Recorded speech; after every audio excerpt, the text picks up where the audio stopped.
Whispers of the Templars have traveled across centuries, carried in fragmented manuscripts, fading chronicles, and the hushed voices of storytellers who dared to remember what others tried to forget. These were not merely warriors or monks.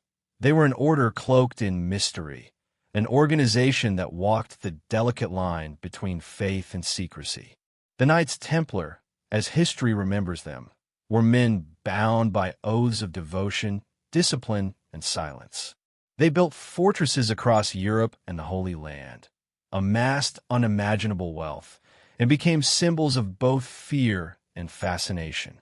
Yet, behind the shining armor and the rigid ranks of knights, there existed shadows that history has largely ignored. Among these shadows were women, enigmatic figures who moved silently through the margins of recorded history, their presence whispered about in coded letters, scattered parchments, and the faint echoes of oral traditions. The very notion of female Templars challenges what we think we know about the medieval world. History, as it is taught in schools or portrayed in popular media, often leaves no room for women in the roles of warriors, strategists, or guardians of sacred knowledge. And yet, hints persist. There are references in obscure chronicles to sisters who accompanied knights on missions, who tended to the wounded not merely as nurses, but as trained protectors, who may have been entrusted with relics too sacred or too dangerous for men alone. These whispers suggest a secret parallel within the order, a sisterhood of women bound not only by faith, but by purpose, sworn to protect knowledge that could alter the course of kingdoms. Imagine the cloistered halls of a medieval convent, the stone walls echoing with whispered prayers and the soft scrape of leather-bound manuscripts being opened. Within these walls, young women of noble or hidden birth may have been trained in disciplines as rigorous and exacting as those of their male counterparts. They would have learned to wield a sword, to understand strategy, to read and interpret the complex symbols that guided the Templars' clandestine activities. And yet, all of this was done in silence, behind doors that would never be opened to the chroniclers of the day. It is a history that exists almost entirely in absence, in the spaces between what is recorded and what is concealed. Even the suppression of the Templars in 1307 seems to hint at a more complex story than the one most historians tell. While male knights were arrested, tortured, and executed, the trail of the women, these hidden sisters, vanished into obscurity.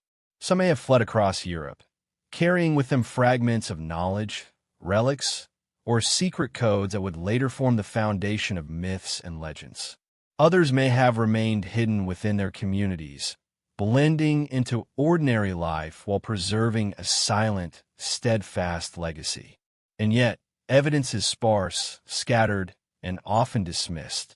What remains are tantalizing clues. A reference here in a legal document, a fleeting mention in a letter, a symbol carved discreetly into the corner of a church. The appeal of the hidden sisters lies not only in the mystery of their existence, but in the implications of what they might have represented. If women operated alongside men within the Templar Order, it challenges our understanding of medieval society, gender roles, and the very nature of power. These were not women merely observing history. They may have been active participants, guardians of secrets, and silent architects of strategies that shaped the course of events. They existed in a liminal space between the visible and the invisible, between what was recorded and what was deliberately erased. As we begin this exploration, it is important to approach the story with both curiosity and caution. The line between documented history and legend is thin, and much of what survives is fragmentary, coded, or interpreted through lenses that may obscure more than they reveal. Yet, in the spaces where records falter, imagination meets possibility. The hidden sisters of the Templars represent such a space, a gap in history where reality and myth intertwine, and where the echoes of female courage, strategy, and devotion await rediscovery. The journey we are about to undertake will not merely recount facts or dates. It will wander through the shadows, through whispers of forgotten corridors, through the faint traces of women whose names were lost, but whose actions may have been pivotal. It will explore the paradox of an order celebrated for its discipline and heroism, yet simultaneously steeped in secrecy that has erased the contributions of half its silent members. By piecing together manuscripts, legends, archaeological hints, and esoteric traditions, we begin to glimpse a world where female Templars were not exceptions but integral actors, guardians of knowledge, faith, and perhaps even destiny itself. In listening carefully to the faint murmurs left behind in history, we find ourselves drawn into a story that is at once thrilling, somber, and deeply human. The hidden sisters may have vanished from the chronicles, but their presence lingers, like a shadow cast long before the dawn of recorded memory. And it is in following this shadow that we will uncover secrets the world has long forgotten, stories that challenge what we thought we knew, and mysteries that have waited centuries to be told. Long before the Templars became legendary for their courage and secrecy, they were born out of a time of turmoil, devotion, and relentless ambition. The early 12th century was a world of shifting allegiances, of kingdoms carved from blood and faith, where the line between piety and power was fragile and ever-changing. Pilgrims traveled across deserts and mountains, seeking to visit sacred sites in the Holy Land, yet they faced danger at every turn, from bandits, from rival lords, from the chaos of war itself. It was into this world that a small band of knights emerged, sworn to protect the vulnerable, to defend the faith, and to uphold an order unlike any the world had seen. The Knights Templar began as a modest brotherhood, founded in Jerusalem with the purpose of safeguarding pilgrims on their treacherous journey. Their discipline was unmatched, their vows strict, and their devotion absolute. But as the order grew, so did its reach, its wealth, and its influence. Castles, fortresses, and preceptories stretched across Europe and the Levant, each one a testament to the order's remarkable organization and strategic genius. Money flowed in through donations, bequests, and the spoils of war. The Templars became bankers, architects, and advisors to kings, their power extending far beyond the battlefield.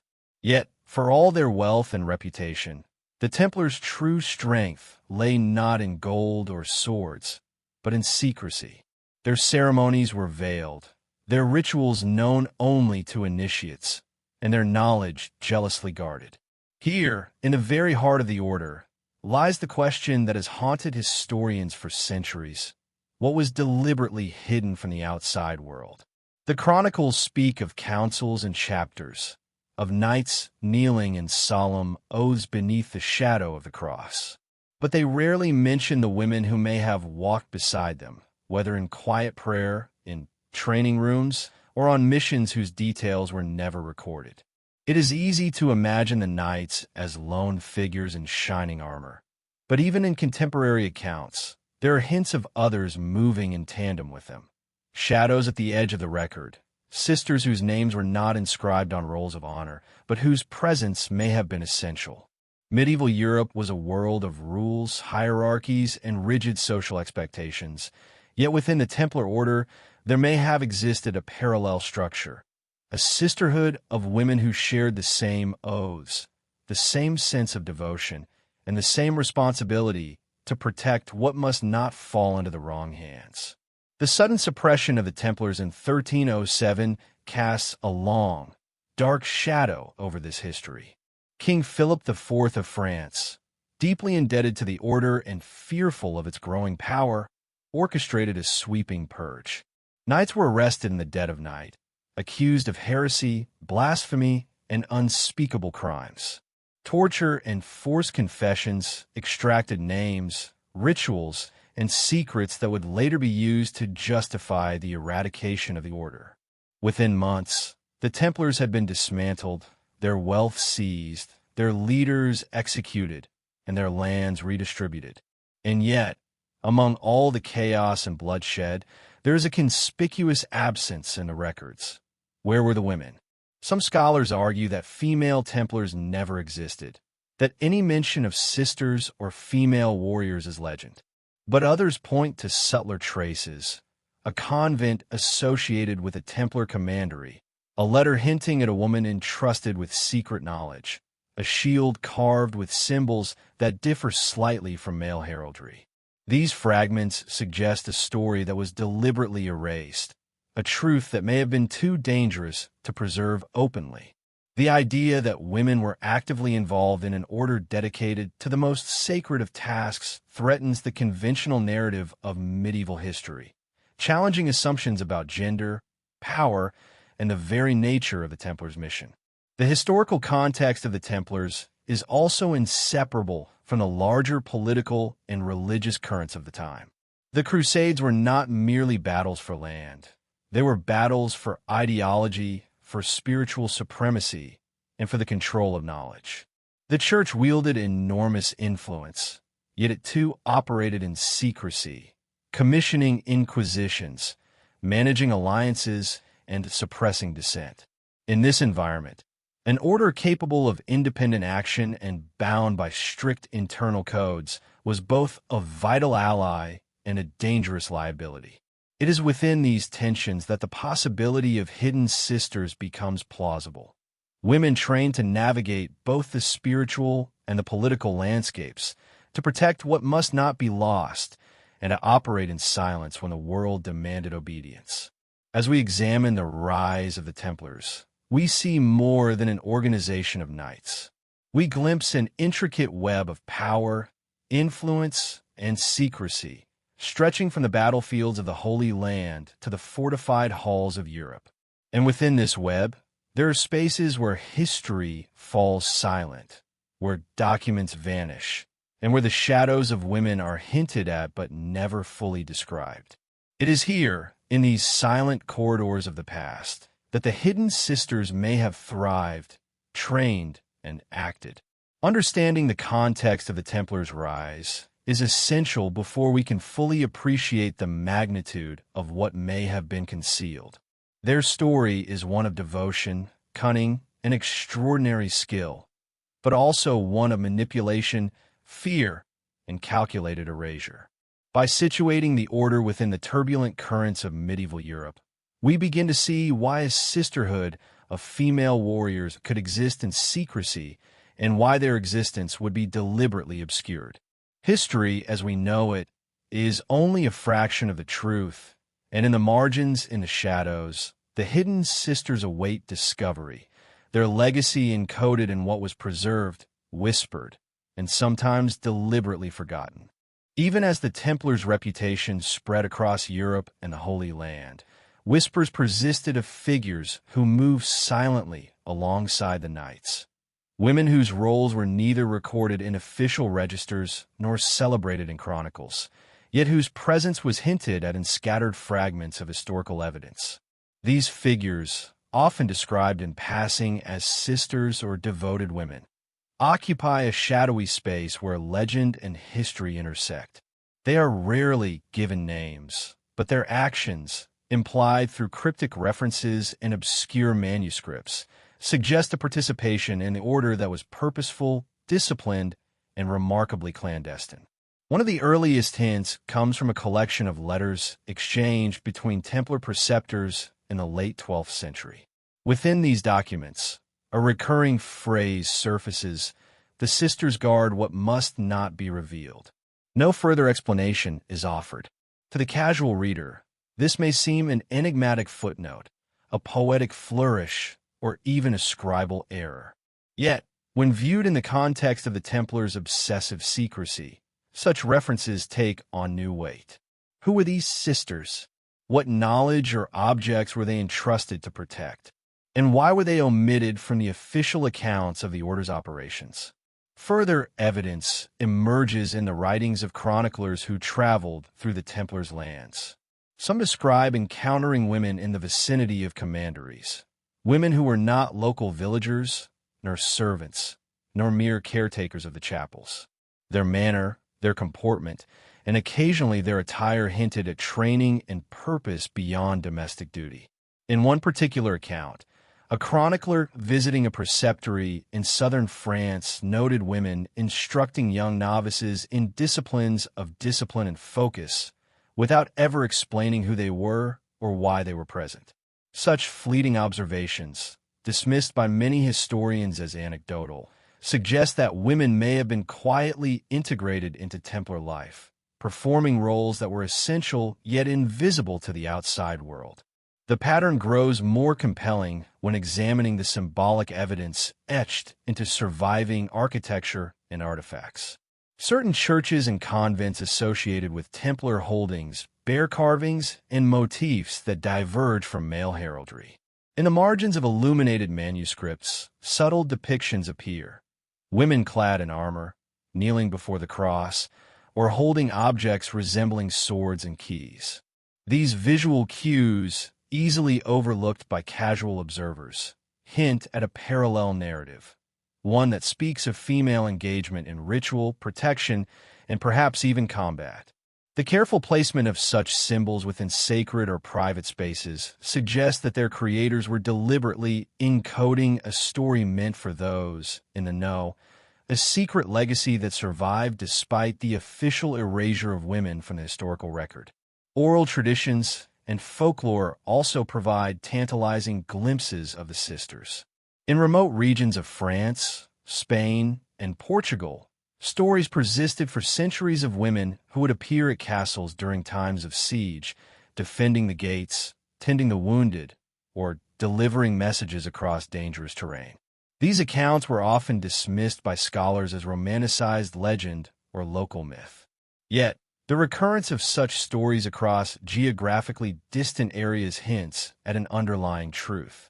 Could these tales reflect the real actions of trained women operating within the Templar network, their deeds intentionally hidden from the eyes of history? Even the few surviving trial records from the Templar suppression contain obscure references to women. In interrogations and depositions, certain male knights allude to female companions, sometimes described as attendants of the sacred order or keepers of secret rites. The wording is often ambiguous, perhaps deliberately so, leaving the impression that such women existed, but that revealing their identities would be dangerous. Whether through fear, respect, or obedience to the order, these women remained largely absent from official testimony, existing only in coded phrases and hints. What makes these traces especially compelling is the consistency across different types of evidence: letters, chronicles, art, oral traditions, and legal documents. Each alone might be dismissed as coincidence or legend, but together they suggest a coherent, if veiled, narrative. The sisters were not merely accidental participants or peripheral figures. They were integrated into the very fabric of the Templars' operations, entrusted with knowledge, training, and tasks critical to the survival and secrecy of the order. Yet, despite these hints, mainstream history remains largely silent. The reasons are clear. In a society where women were rarely acknowledged as warriors or keepers of sacred knowledge, acknowledging the existence of female Templars would have challenged centuries of social and religious norms. Furthermore, the deliberate destruction of Templar records during the suppression meant that women's contributions were easier to erase than those of their male counterparts. In a sense, the sisters existed in a double shadow, hidden first by the order itself for secrecy and second by the historical processes that followed their disappearance. The mystery deepens when considering the purpose these women may have served. Were they guardians of relics, carrying sacred objects from one stronghold to another? Were they protectors of knowledge, preserving manuscripts that contained secrets too dangerous or too transformative for the world at large? Or were they strategically trained warriors, capable of defending commanderies when the knights were away on distant campaigns? The evidence does not provide definitive answers, but the fragments point toward a deliberate, organized, and highly secretive female presence within the Templar network. As we explore these first hints of the hidden sisters, a pattern emerges, a parallel structure within the Templar Order that has been obscured, dismissed, or forgotten by history. Their existence, suggested through whispers, symbols, and coded references, invites us to reconsider what we thought we knew about the Templars. Perhaps the true story of the Order is not one of knights alone, but of a silent sisterhood whose courage, discipline, and secrecy rivaled that of their male counterparts. In listening to these whispers, tracing these shadows, and examining the subtle evidence left behind, we begin to piece together a narrative that is both elusive and compelling. The hidden sisters may never appear fully in the historical record, but their presence, hinted at in manuscripts, carvings, and local legends, challenges the accepted story of the Templars. They beckon us to look closer, to question what has been recorded, and to imagine a world in which women were not merely observers, but vital participants in one of history's most secretive and influential orders. Beyond the official walls of the Templar preceptories, beyond the castles and fortified chapels, there existed spaces of secrecy that few chroniclers dared to enter. These were not simply physical locations, but networks of knowledge, ritual, and influence that may have been maintained by women operating in parallel with the knights. While male Templars fought openly, managed finances, and conducted ceremonies that were recorded for posterity, these hidden sisters worked quietly in the shadows, ensuring that sacred knowledge and critical resources were protected from those who would misuse them. Evidence suggests that they were not solitary figures, but part of an organized sisterhood, bound together by oaths, discipline, and purpose. The idea of female involvement in the Templars challenges conventional perceptions of medieval society. Women, historians tell us, were largely confined to domestic roles or religious observance within convents. Yet, historical anomalies hint at exceptions, especially when survival, strategy, and secrecy were at stake. Certain convents and abbeys across France, Portugal, and the Holy Land appear to have functioned as training centers, refuges, and operational hubs for women linked to the Templars. In these spaces, young women may have learned skills that were traditionally reserved for men. Horsemanship, swordsmanship, archery, the handling of sacred relics, and the intricate rituals of an order that prized knowledge as much as valor. Some scholars point to groups, such as the Beguines, warrior nuns of various orders, or even noble families' daughters who were pledged to religious life, yet secretly trained in martial and esoteric disciplines. These women may have formed a web of allies and guardians who could operate autonomously, moving unseen through towns, villages, and battlefields when needed. Unlike the knights, whose presence was public and whose roles were documented, these sisters were intentionally invisible. Their movements were carefully coded, their contributions rarely acknowledged in official records, and yet their work was vital to the survival of the order. The notion of a hidden network is further reinforced by scattered references in Templar records and letters. Some documents hint at women, moving between strongholds, guarding what must not be touched, or carrying messages too sensitive for men. The phrasing is deliberately vague, perhaps to protect identities in case the documents were intercepted. This vagueness, however, may be the key to understanding how the sisters operated. Their actions were meant to be invisible, their presence intentionally erased from official narratives. Their contributions were a shadow layer beneath the more visible hierarchy of knights, preceptors, and chaplains, but their impact may have been just as profound. Archaeological evidence provides further, though subtle, support for the existence of these secretive women's networks. Certain Templar preceptories contained hidden chambers, narrow passageways, and discreet rooms that could have been used for training, safeguarding relics, or meeting in secrecy. Artifacts such as personal seals, rosaries, or small weapons found in these spaces hint at female hands at work.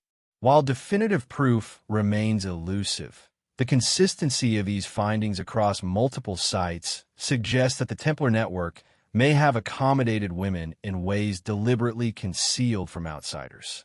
The sisters' training would not have been solely martial. Knowledge of ritual, sacred geometry, coded language, and the symbolic use of relics would have been central to their role. They were likely taught to read the subtle differences in Templar manuscripts, to interpret symbols that denoted rank, knowledge, or secret instructions, and to maintain the sacred order of the hierarchy without ever being formally recognized. Their education was designed for discretion and efficacy, creating operatives who could act independently but in complete alignment with the Order's objectives. One particularly compelling theory is that these women were the custodians of knowledge deemed too sensitive for male knights or for the broader public. This could include maps of hidden tunnels, secret vaults, the location of sacred relics, or esoteric rituals linking the Templars to older traditions, perhaps stretching back to the Cathars, the Essenes, or even earlier mystical lineages. The sisters' role, therefore, was not merely supportive, it was central. They acted as protectors of continuity, ensuring that the Order's secrets would survive even if the visible hierarchy was destroyed. The geographical spread of the Templars adds another layer to this hidden network. The Order spanned France, Spain, Portugal, the Holy Land, and parts of Italy. If women were embedded in the network, they would have needed secure lines of communication and movement. Oral traditions, secret signs, and coded correspondences could have facilitated this. Some researchers speculate that songs, embroidery patterns, or ceremonial gestures may have served as covert messages, allowing sisters to coordinate across vast distances without attracting attention. It is a network designed for invisibility, resilience, and continuity. Political necessity may have driven the creation of such networks as well.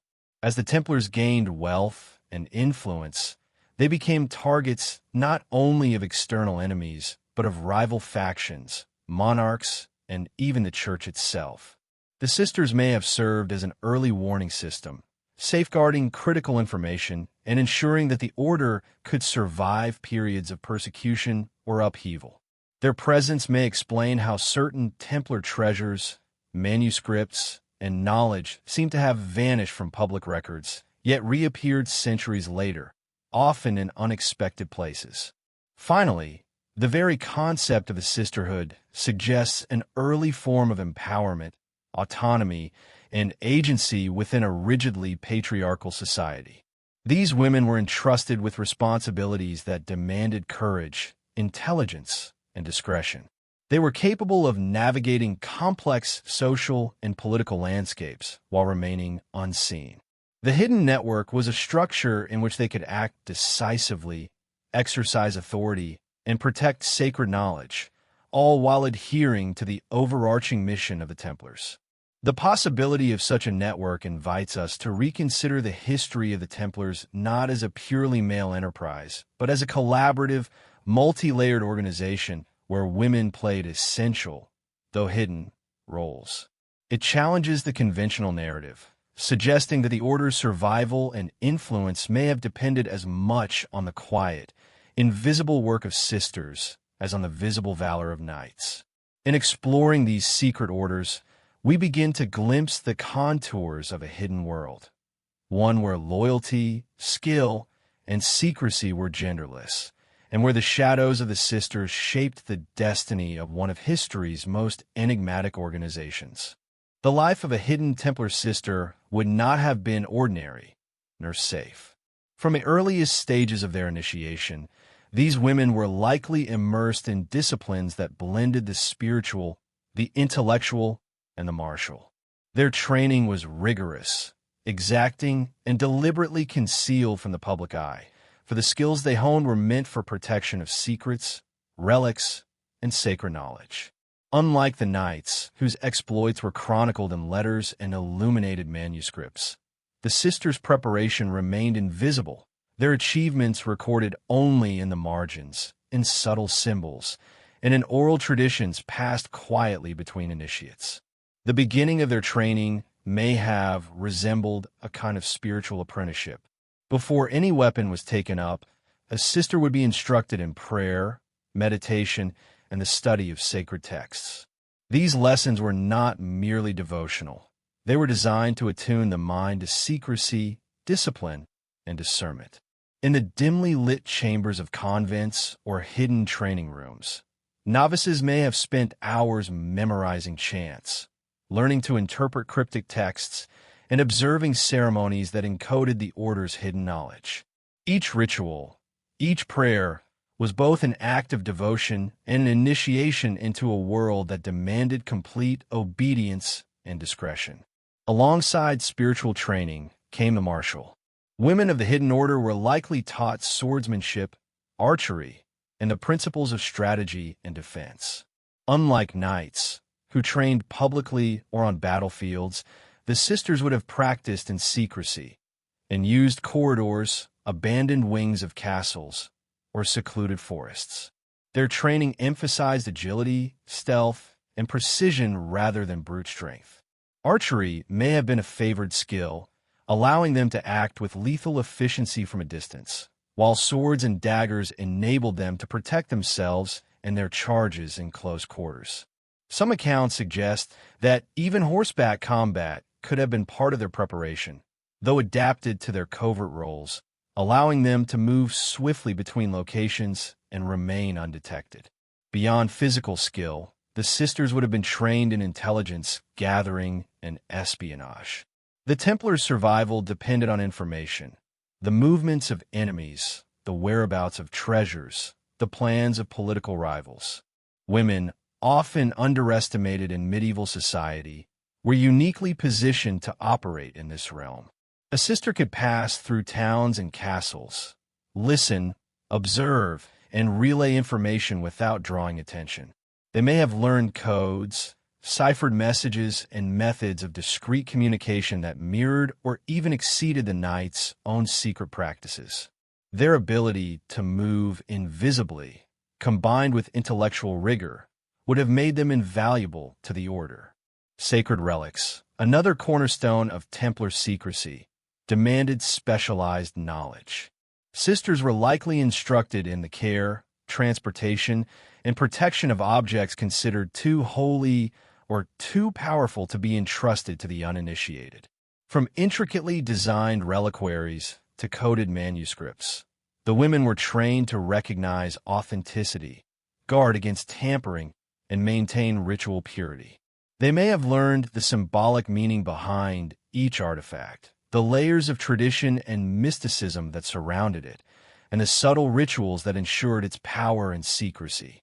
In this way, the sisters became both protectors and interpreters, custodians of sacred wisdom that was invisible to the outside world. Their training also incorporated an understanding of the social and political landscapes in which they operated.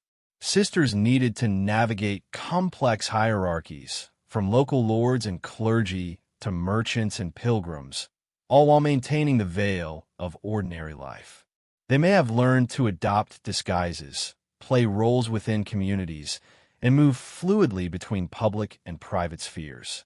Intelligence, diplomacy, and social acumen were as vital as combat skills. In an era when women were expected to remain silent and passive, the sisters' ability to act decisively and strategically in secrecy represents a remarkable inversion of social norms.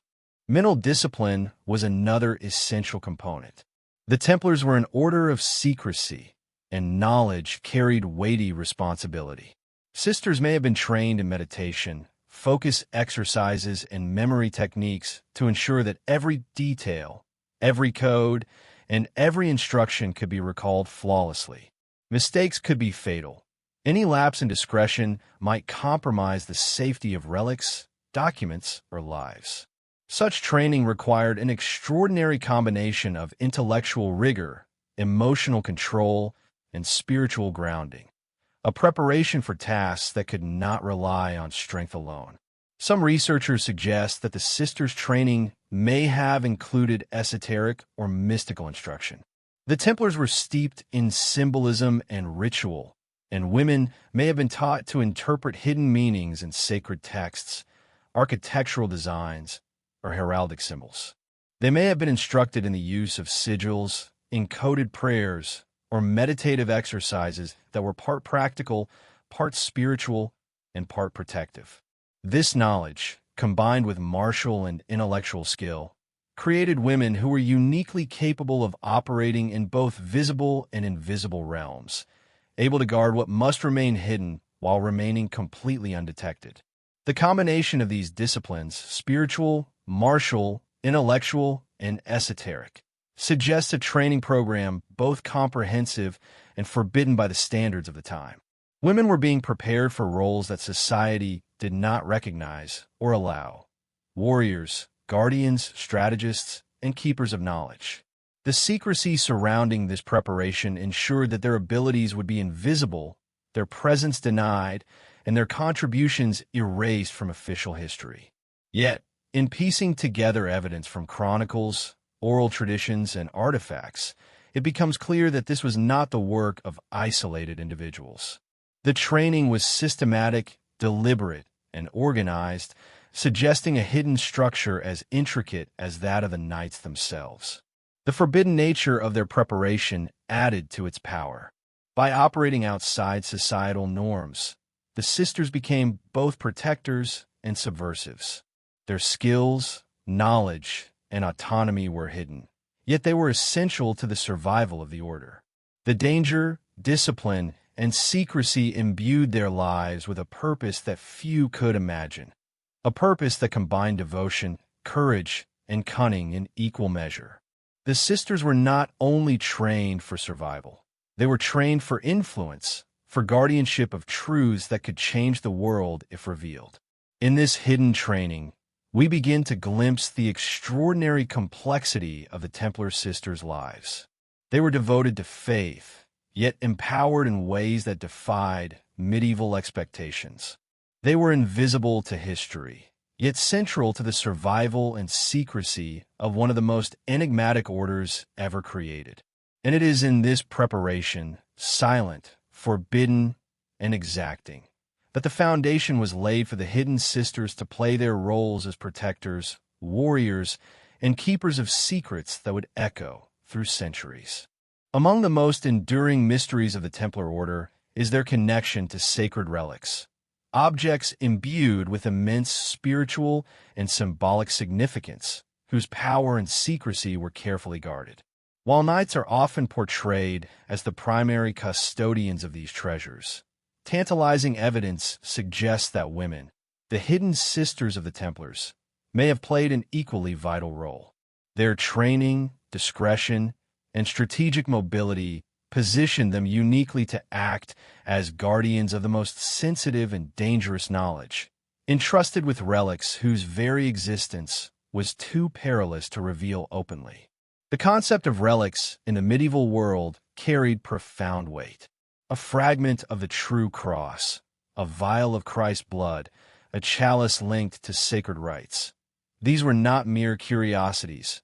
They were vessels of power, symbols of legitimacy, and tools of influence. Ownership or custody of such objects could sway rulers, inspire armies, and cement political alliances. The Templars, with their reach and secrecy, became natural protectors of these treasures. Yet, for all their fame and visibility, the knights alone could not account for the meticulous care required to safeguard such items. Here, the hidden sisters may have stepped into a role of extraordinary responsibility. Hints of female custodianship appear in fragmented manuscripts and legal records. References to women guarding that which cannot fall into unworthy hands, or moving the sacred with care, recur with subtle regularity. The phrasing is deliberately vague, but the context suggests women actively involved in transporting, preserving, and interpreting relics. Unlike knights, who could be questioned or coerced, women moving in secrecy were less likely to attract attention, allowing relics to be hidden, relocated, or protected without interference from outside forces, including rival orders or monarchs with ambitions to seize Templar wealth. The Holy Grail, perhaps the most legendary of all Templar-associated relics, has long been linked to the order in both scholarly speculation and myth. While mainstream history often treats Grail lore as allegorical, esoteric researchers suggest that certain Templar women may have been charged with its protection or with safeguarding knowledge about it. Consider the practicalities. The Grail, or the knowledge it represented, would have needed custodians who were discreet, disciplined, and capable of acting independently. The sisters, trained in both spiritual and martial disciplines, fit this role perfectly. Their ability to travel unnoticed, to navigate social and political networks, and to act decisively when necessary, made them ideal guardians of such a potent secret. The sisters' connection to relics was likely more than passive custodianship. They would have been trained to recognize authenticity, to maintain sacred rituals associated with each object, and to understand the symbolic language that encoded its power. A chalice might carry inscriptions, symbols, or markings that only a trained sister could interpret correctly. A reliquary might be hidden behind a coded lock, accessible only to those initiated in the Order's secret knowledge. Their education, combining spirituality, strategy, and ritual, enabled them to safeguard not only the physical objects but also the intangible wisdom they contained. Some historians speculate that the sisters may have acted as intermediaries between distant Templar commanderies, carrying relics and manuscripts along secure, secretive routes. Unlike knights, whose presence on the road could be noticed and challenged, women traveling under the guise of ordinary pilgrims, healers, or merchants could move with relative freedom. Stories from France, Spain, and the Levant recount women delivering messages or treasures without detection, often at times of great political or religious tension. While concrete proof is scarce, the consistency of these accounts across different regions suggests that such activities were organized and deliberate. Archaeological evidence, though fragmentary, supports this theory. Hidden chambers in Templar preceptories, secret compartments in convents, and the discovery of reliquary fragments in remote locations suggest careful planning and foresight. Some of these spaces are designed for concealment rather than ceremonial display, indicating that the objects they held were considered too precious or too dangerous to leave unguarded. The sisters' mobility, discretion, and intimate knowledge of these hidden spaces would have made them the perfect custodians, capable of preserving the Order's most sensitive assets even in times of crisis. The notion of women guarding relics also aligns with broader mystical and esoteric traditions. Many scholars and researchers note that sacred objects were not only physically valuable, but symbolically potent. Guardianship required understanding layers of ritual, belief, and coded meaning. A sister trained in Templar rites would be able to preserve the spiritual integrity of a relic, perform the necessary ceremonies, and ensure that it did not fall into the hands of those uninitiated or unworthy. This responsibility elevated her role beyond that of a mere servant or caretaker. It was a position of immense trust, power, and danger. There's also the possibility that the sisters were custodians of knowledge, connected to the Grail rather than the artifact itself. Some traditions suggest that the Grail was not merely a chalice, but a repository of sacred wisdom, secret genealogies, or spiritual practices that challenged established church narratives. The sisters may have been trained to understand, interpret, and transmit this knowledge discreetly, ensuring its survival across generations. Their hidden network, spanning convents, castles, and remote sanctuaries, would have allowed them to protect such knowledge even when the male hierarchy of the Templars was under attack. The practical and spiritual significance of their role cannot be overstated. Protecting relics required courage under threat, mental discipline, and strategic thinking. Sisters may have faced dangers ranging from thieves to rival orders, to inquisitors, and even to knights unaware of their mission. Their ability to combine martial skill, intelligence, and spiritual authority enabled them to act decisively in circumstances where mistakes could be catastrophic. In this way, the guardianship of relics was both a sacred duty and a tactical necessity, blending devotion with the skills of covert operatives. Finally, the legacy of the sisters' guardianship may extend far beyond the medieval period. Many of the Templars' treasures, manuscripts, and secrets disappeared after the Order's suppression, only to resurface in private collections, monasteries, or through esoteric networks centuries later. The meticulous preservation and clandestine transportation of these treasures suggest a continuity of custodianship that could have been maintained by women, operating quietly and effectively outside the historical record. The hidden sisters may have ensured that the Templars' most profound secrets, their knowledge and their relics, survived long after the Order itself was publicly destroyed. In contemplating the role of these women, we begin to see the Templars in a new light, not as an exclusively male order of knights, but as a complex organization in which hidden sisters played indispensable roles. They were not peripheral figures or mere symbols. They were protectors of sacred objects, interpreters of secret knowledge, and guardians of a legacy that transcended time. Their lives, largely invisible in the historical record, were defined by courage, discipline, and unwavering loyalty, revealing a hidden dimension of the Templar Order that challenges everything we thought we knew about one of history's most enigmatic societies. In a world where secrecy defined power, symbols and codes became the language of the unseen. For the hidden sisters of the Templars, these visual and cryptic cues were not mere decorations or artistic flourishes. They were tools of communication, guardians of knowledge, and keys to survival. Unlike knights, who could rely on heraldry, banners, and public authority, the sisters operated in silence. Their messages had to be subtle, invisible to the uninitiated, yet unmistakable to those trained to understand their meaning. From manuscripts to architecture, from ritual objects to simple carvings, the world they left behind is filled with enigmatic signs waiting to be deciphered. The Templars themselves were masters of coded communication. Letters written in cipher, symbols hidden in plain sight, and secret handshakes allowed knights to exchange information without fear of interception. The sisters, moving within the same clandestine network, likely employed similar methods, adapted to their unique roles. Some manuscripts hint at women being entrusted with the interpretation of these codes, decoding messages, ensuring safe delivery, or even embedding instructions within ordinary objects. A simple tapestry, for instance, might carry subtle cues regarding the location of a relic or the movement of a treasure, readable only to those trained to see it. Heraldry offers another window into the hidden language.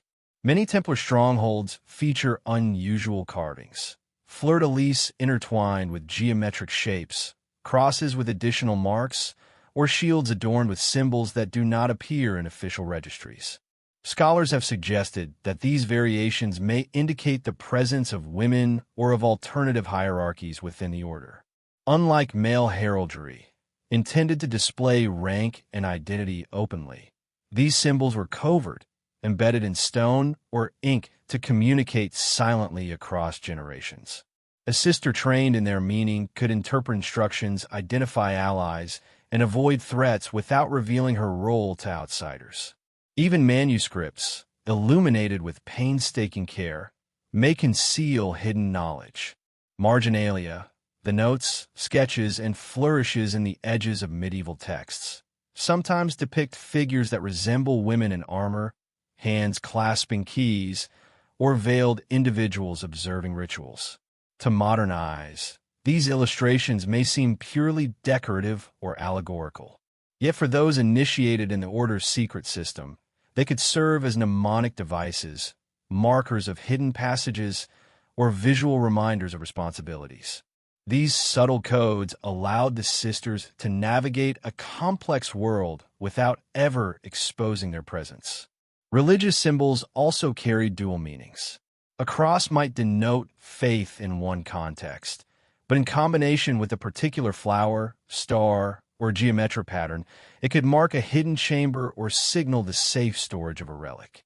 Certain numerological patterns, derived from sacred texts, may have guided the sisters in ceremonial practices or even in encoding messages for distant allies. Their ability to read these symbols accurately was the result of years of rigorous training, blending intellectual discipline with spiritual attunement. For a sister, every gesture, every carved motif, and every arrangement of objects was part of a language that the uninitiated could not comprehend. Beyond physical symbols, oral codes likely played a crucial role. Songs, prayers, or chants may have contained hidden instructions, with variations in melody or phrasing signaling specific actions or locations. In societies where literacy was not universal, such oral codes were effective and subtle, allowing sisters to transmit critical information even under the watchful eyes of inquisitors or rival factions. Folklore and local legends may preserve echoes of these practices, hinting at a layer of communication designed to survive centuries in whispers rather than written records. One fascinating aspect of this coded system is its adaptability. As the Templars faced suppression, their network of sisters may have relied on increasingly intricate methods to preserve knowledge and coordinate action. Hidden compartments, false walls, and secret vaults may have been marked with symbols intelligible only to those trained to understand them. A minor deviation in the placement of a stone, a carved letter, or the orientation of a statue could convey life or death instructions, directing a sister to retrieve a relic, move a manuscript, or protect a route from intrusion. In a world without modern technology, such subtlety was essential to survival. The significance of these codes extends beyond mere practical use. They were also a philosophical and spiritual language, a means of encoding the Templars' sacred worldview. The sisters, steeped in ritual, geometry, and numerology, could read these signs as both practical instructions and spiritual lessons.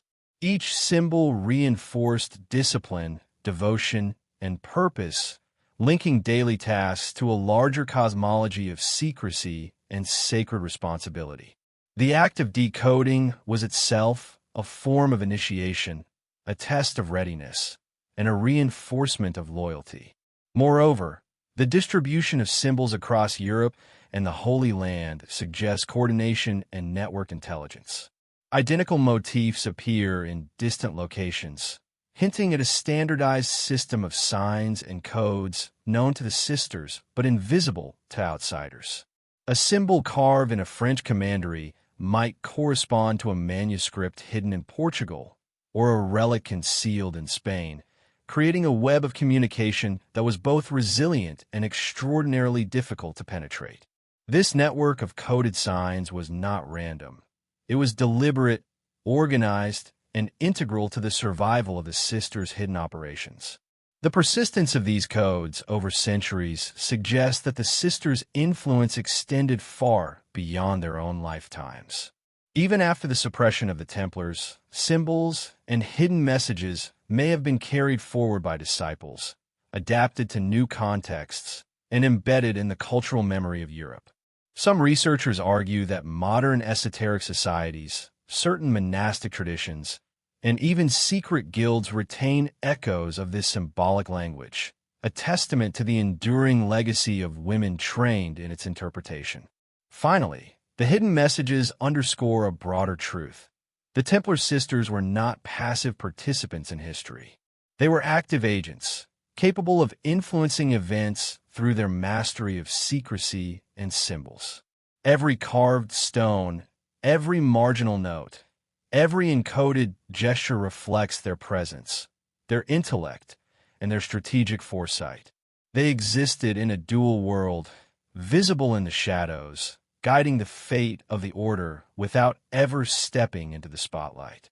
Their codes and symbols were both shield and sword, a way to protect, communicate, and survive in a world determined to overlook them. By examining these symbols, we begin to understand the extraordinary sophistication of the sisters' operations. They were guardians not only of relics and manuscripts, but of knowledge itself, a language of secrecy, a discipline of observation, and a map of hidden power. Their mastery of coded communication allowed them to move unseen, act decisively, and ensure that the Templars' legacy, though partially erased, endured. In studying these silent messages, we glimpse a network of women whose intellect, courage, and cunning rivaled the most celebrated knights, proving that history's shadows often hold the richest truths. The Templar sisters did not operate in isolation. They were part of an intricate network that spanned kingdoms, mountains, and deserts. Unlike knights, whose movements were often visible and predictable, the sisters relied on discretion, mobility, and intimate knowledge of geography to navigate a world fraught with danger. This network was both practical and symbolic, a living web of safe houses, secret routes, and hidden chambers that allowed them to move treasures, manuscripts, and knowledge without detection. In many ways, it was the lifeblood of the hidden Templar operations, a silent architecture of power built in shadow. Safe houses formed the backbone of this network, often disguised as ordinary homes, inns, or religious retreats. These locations offered sanctuary not only for the sisters themselves, but also for sacred relics and documents. Hidden compartments in walls, concealed basements, and secret stairways allowed for objects and people to be moved and concealed with remarkable efficiency. In some regions, small villages contained multiple safe points, each marked with subtle symbols that only trained eyes could recognize. A seemingly ordinary emblem carved into a doorway, a pattern of stones along a path, or the orientation of a window might indicate the presence of hidden caches, creating a silent map for those who knew how to read it. Routes connecting these safe houses were no less carefully planned. Sisters traveling between commanderies or across borders needed to avoid both natural hazards and human threats. Mountain passes, dense forests, and river crossings offered concealment, but also required intimate knowledge of terrain. Historical accounts hint at women moving under the cover of night, disguised as pilgrims, merchants, or nuns, carrying messages, relics, or even instructions embedded in symbolic objects. These journeys demanded not only physical skill and endurance, but also the intelligence to anticipate danger and the ability to improvise when confronted with unexpected obstacles. The network was inherently flexible. Safe houses and routes could be abandoned, relocated, or altered depending on political pressures, military campaigns, or the suppression of the order. The sisters' ability to adapt, combined with their intimate knowledge of symbols and coded messages, allowed the network to survive even during the most perilous times. When male knights were arrested or killed, the women could continue operations, preserving relics, knowledge, and communications. In this way, the network was resilient, decentralized, and capable of enduring beyond the public collapse of the Templars. Geographical diversity added complexity to their operations. In the rugged landscapes of southern France, caves and forest clearings offered natural concealment. In Spain and Portugal, monasteries and convents doubled as both religious centers and operational hubs. Coastal regions provided routes for maritime transport, where ships could carry treasures and documents between ports under the guise of trade. Each environment demanded a unique strategy, and the sisters' training equipped them to navigate these challenges with precision and secrecy. Their understanding of terrain, weather, and local communities became a critical part of maintaining the network's integrity. Communication within this hidden web relied on both subtle signs and coded systems. Messages could be delivered orally, hidden within letters, or embedded in objects such as textiles, jewelry, or ceremonial tools. Oral codes, learned by heart, allowed sisters to transmit information across long distances without written evidence. Similarly, symbols carved into doorposts, stones, or religious artifacts acted as markers indicating safety, danger, or instructions. By layering these systems, the sisters created a network that was both robust and difficult to infiltrate, one that could operate across borders while remaining invisible to those outside the order. The network also functioned as a system of mutual support. Sisters could rely on allies at each safe house for shelter, guidance, or medical assistance. Some were trained in herbal remedies and first aid, capable of tending to injuries sustained during travel or confrontation. Others were skilled in negotiation and diplomacy, able to interact with local authorities or influential figures without revealing the true nature of their work. Each sister contributed unique skills, and together they maintained a dynamic, cooperative network that ensured the survival of both people and secrets. Historical hints suggest that the network may have extended into urban centers as well. Sisters operating in cities needed to move without arousing suspicion, often blending seamlessly with merchants, pilgrims, or clergy. They may have used public markets, religious festivals, and crowded streets to conceal movements or exchange messages. Urban safe houses often included hidden rooms behind walls, false floors, or connected basements, enabling them to protect sensitive objects even in heavily populated areas. The careful integration of these urban points into the broader rural and maritime network underscores the sophistication and foresight of their operations. The strategic value of the network becomes clearer when considering the suppression of the Templars in 1307. Male knights were targeted, arrested, or executed, yet the network allowed women to continue safeguarding critical knowledge and relics. They could relocate treasures, preserve manuscripts, and maintain lines of communication that would have otherwise been severed. In some cases, these networks may have facilitated the survival of Templar secrets that would later resurface in private collections, religious institutions, or esoteric societies.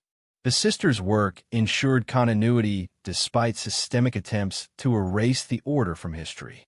The hidden network also implies a remarkable level of trust and coordination. Sisters had to operate autonomously, making critical decisions while remaining aligned with the order's overarching mission. Each safe house, route, and coded message was part of a carefully maintained ecosystem, where a single error could compromise lives and knowledge.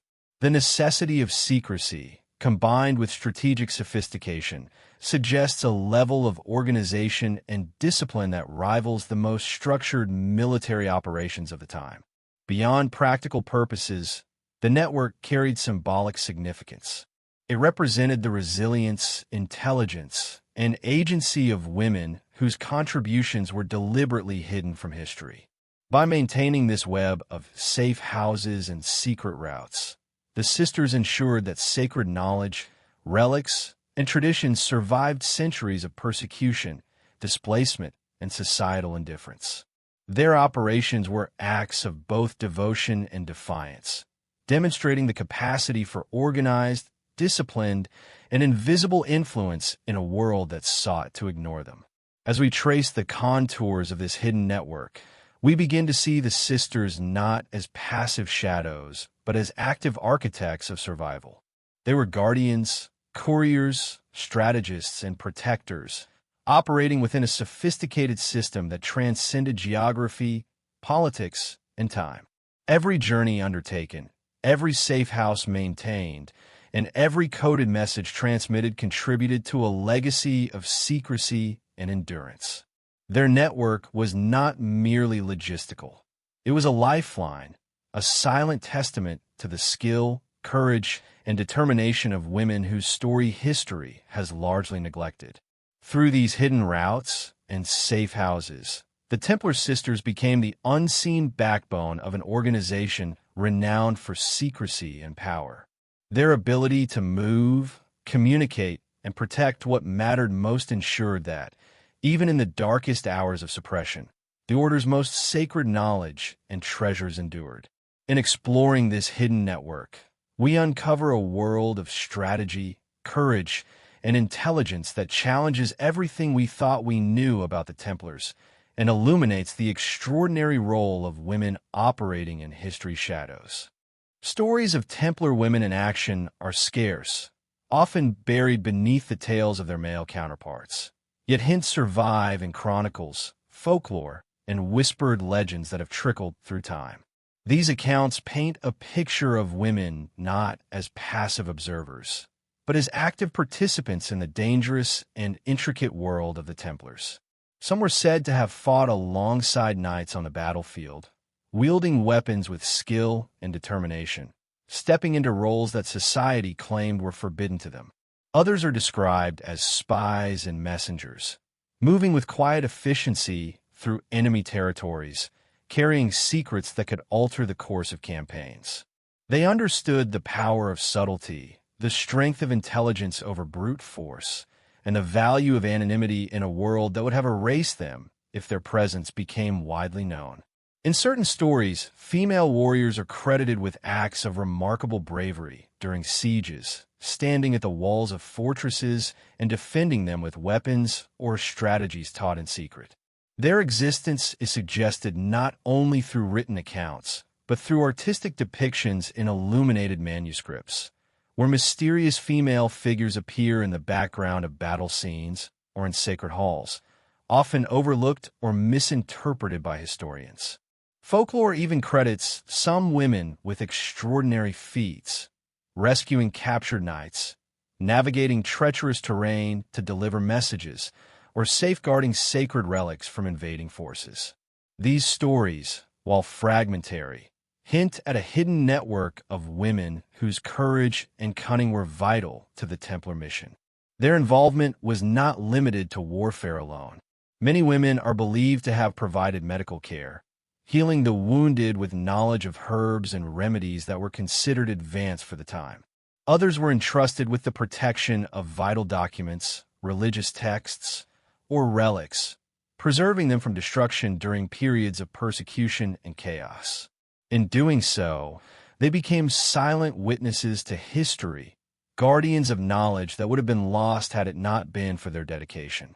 These women were strategically positioned to influence outcomes, often working behind the scenes to guide decisions, ensure safe passage, and maintain the secrecy essential to the Order's survival. Accounts suggest that their courage was matched by their intellect. Some may have been involved in cryptography, encoding sensitive messages that could not fall into enemy hands. Others might have been negotiators, mediating disputes, and ensuring alliances in a political landscape fraught with danger. Their subtle, almost invisible presence allowed them to operate without attracting unwanted attention. Yet their impact resonated through the outcomes of battles, the survival of the Order, and the preservation of sacred knowledge. Even today, historians and enthusiasts debate the extent of their involvement, piecing together fragmented accounts from legal records, letters, and obscure references in Templar archives that hint at extraordinary women operating in extraordinary circumstances. Perhaps the most compelling aspect of these stories is how they blend the line between legend and history. In some villages, oral traditions speak of women in armor riding alongside knights, their faces hidden by helmets, their identities forgotten, but their deeds immortalized in local memory. In other regions, monasteries and convents contain inscriptions and symbols that some scholars believe reference female Templars, suggesting that even in life, their roles were acknowledged quietly, in places hidden from mainstream historical record. These scattered pieces, when assembled, create an image of women who were far more than passive spectators. They were warriors, healers, messengers, and guardians, a hidden force within the Templar Order whose stories demand careful listening, imagination, and a willingness to question the official history that has long excluded them. The presence of these women challenges traditional narratives about the Templars. Their courage, resourcefulness, and resilience reveal that the story of the Order is incomplete without acknowledging the silent sisters who played vital roles. They were present in moments of critical decision, in the quiet strategies that determined survival, and in the unrecorded acts of bravery that defied societal expectations. While the historical record often erases their names, the persistence of legends, scattered manuscripts, and symbolic representations suggests a truth that cannot be entirely silenced. These women were essential to the Templar success, embodying strength, secrecy, and wisdom in equal measure. The fall of the Knights Templar was swift, brutal, and meticulously orchestrated, but what is less often told is how this purge may have been specifically designed to erase the memory of the hidden sisters among them. By the early 14th century, the Templars had amassed enormous wealth, influence, and knowledge, creating a power that threatened kings, popes, and rival orders alike. It was this combination of financial clout, military prowess, and secret knowledge that led to their downfall, yet within this collapse lies a darker story, one in which the contributions of women were deliberately obscured, removed from public record, and consigned to silence. The trials, which were notoriously brutal and often carried out under torture, produced confessions that were both coerced and carefully edited. The narratives that survived focused overwhelmingly on male members, portraying them as the sole bearers of power, knowledge, and corruption, while women were conveniently omitted, erased from history as if they had never existed. As the arrests began in 1307, hundreds of knights were taken in the dead of night across France and other territories. Contemporary accounts describe the fear and confusion that spread through the order. For the sisters, if they were present within the order at all, this would have been a moment of extreme peril. Some may have hidden among allies, fled to secret refuges, or assumed new identities to escape detection. Others may have been captured or interrogated, their knowledge considered too dangerous to be allowed to survive. The selective preservation of documents, along with the systematic destruction of records, suggests a deliberate effort to eliminate traces of women's involvement. Names were removed from registries, roles were rewritten or omitted, and any evidence that women had served as warriors, healers, or custodians of sacred knowledge was effectively scrubbed from history. The confessions extracted during these trials are particularly revealing. Many were clearly the product of extreme duress, yet they also reveal what the authorities feared most. Not just the Templars' wealth or supposed heresy, but the existence of hidden networks and forbidden knowledge. Within these layers of secrecy, the sisters' roles would have been deemed especially threatening. Women who had been entrusted with the protection of sacred relics or sensitive information represented a continuity of the order that could outlive the knights themselves. Their erasure was not accidental, it was strategic. By focusing public attention on male knights and sensationalizing allegations of blasphemy and ritual crimes, the authorities ensured that female Templars vanished from the historical record almost entirely. In addition to trials and forced confessions, the political landscape of the time played a significant role in the erasure. The Templars were caught in a web of financial obligations, territorial disputes, and papal intrigue. Kings and popes alike had vested interests in dismantling the order while concealing the potential influence of women. Female members, if acknowledged, might have complicated the narrative and challenged societal assumptions about gender and authority. Therefore, their existence was effectively written out, leaving only fragments of evidence scattered across Europe. Obscure mentions in letters, symbolic carvings in hidden chambers, and anecdotal accounts that survived in whispers and local lore.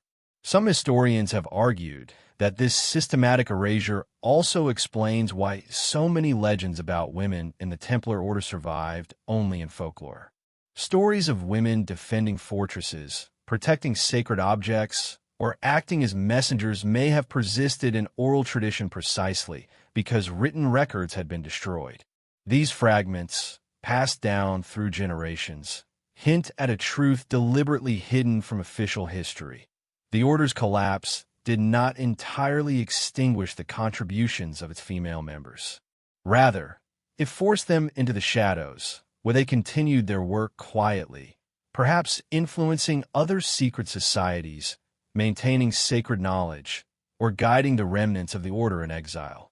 The fall of the Templars, therefore, was not only a story of political intrigue, greed, and persecution, but also a story of erasure, deliberate silencing, and the suppression of women's roles in a powerful medieval institution. By examining the trial records, destroyed archives, and surviving symbols, a pattern emerges, one that suggests the sisters were systematically written out of history, even as their influence persisted in secret. Their absence in official accounts is telling, not of their insignificance, but of their perceived threat to the male-dominated structures of power. The purge was total in appearance, yet incomplete in reality. Those who look closely can still see traces of the sisters' courage, wisdom, and resilience hidden in plain sight, waiting to be uncovered by those willing to question the accepted narrative. Ultimately, the collapse of the Templar Order highlights the lengths to which history can be rewritten, reshaped, and sanitized.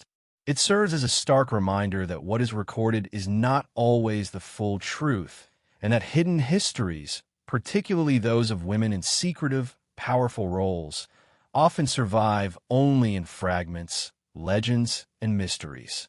The story of the hidden sisters endures not in public monuments or official records, but in whispers, clues, and the tantalizing possibility that history has kept one of its most fascinating chapters out of view. When the Templar Order fell into ruin, many of its members faced persecution, imprisonment, and even execution, but some, particularly the hidden sisters, may have found ways to escape the wrath of kings and inquisitors. These women, whose very existence was already cloaked in secrecy, may have relied on a network of safe havens, hidden routes, and sympathetic allies to evade capture. Across Europe, legends and scattered records suggest that certain castles, remote monasteries, and secluded estates served as refuges where these women could continue their work, preserving sacred knowledge and protecting relics away from prying eyes. The geography of Europe itself, with its dense forests, hidden valleys, and labyrinthine tunnels beneath ancient cities, provided natural cover for those seeking to vanish from the reach of authority. Some scholars propose that these safe havens were more than mere hiding places. They may have been operational centers where the sisters regrouped, trained, and planned their next moves. Within the walls of fortified convents or abandoned castles, the women could practice combat, refine strategic thinking, and maintain networks of communication. In regions such as the remote reaches of southern France, the Pyrenees, and the hidden valleys of Italy, these secret enclaves may have allowed female Templars to survive undetected for decades, even centuries, passing knowledge from one generation to the next. The very architecture of these places sometimes concealed secret rooms, underground passages, and hidden chambers, evidence that the order had long anticipated the need for concealment, especially for those carrying forbidden or dangerous knowledge. The escape routes themselves were likely carefully plotted and maintained, guided by trusted allies both inside and outside the Templar Order. Couriers, disguised as merchants or pilgrims, may have carried messages and supplies between hidden refuges, while coded signals and symbols marked safe houses for those in the know. Folklore hints at the use of secret paths through forests, along rivers, and beneath the streets of medieval towns, all designed to move the sisters unseen by authorities. Some historians suggest that knowledge of these routes was so well protected that even the most thorough investigations by the church and monarchy failed to uncover them, leaving the sisters' tracks nearly invisible to the historical record. Within these sanctuaries, the sisters likely continued to serve the order in critical ways. They may have been responsible for safeguarding relics, preserving manuscripts, or mentoring younger women in the ways of the Templars' secret knowledge. Their survival depended on maintaining strict secrecy, developing codes of communication, and cultivating alliances with sympathetic nobility clergy, and local communities. The sisters' ability to remain hidden yet operational speaks to their intelligence, foresight, and resilience, revealing a level of strategic sophistication rarely attributed to women in medieval history. Evidence of these hidden refuges and escape networks can be seen in scattered remnants across Europe. Some fortified monasteries show architectural anomalies, such as hidden staircases, concealed vaults, or chambers accessible only through secret entrances, which may have been designed to protect those fleeing persecution.